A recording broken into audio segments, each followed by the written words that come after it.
अस्सलाम वालेकुम। मुल्की और गैर मुल्की ताज़ा तरीन खबरों से बाखबर रहने के लिए हमारे साथ रहें। मुशीर खजाना शौकत तरीन ने कहा कि अवाम बिजली और तेल की कीमतों में मजीद इजाफे के लिए तैयार हो जाएं। गुज़िश्ता 2 साल में आलमी तिजारत बुरी तरह मुतासिर हुई।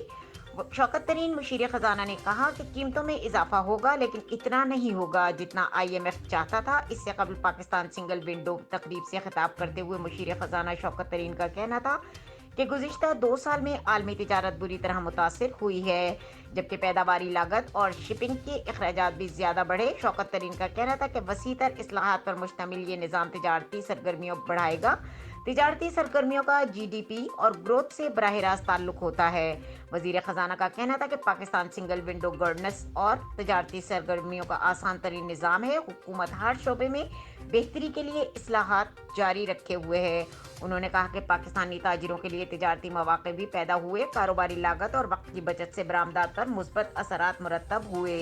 मजीद खबरों और अपडेट के लिए देखते रहें के न्यूज़ चैनल इंटरनेशनल।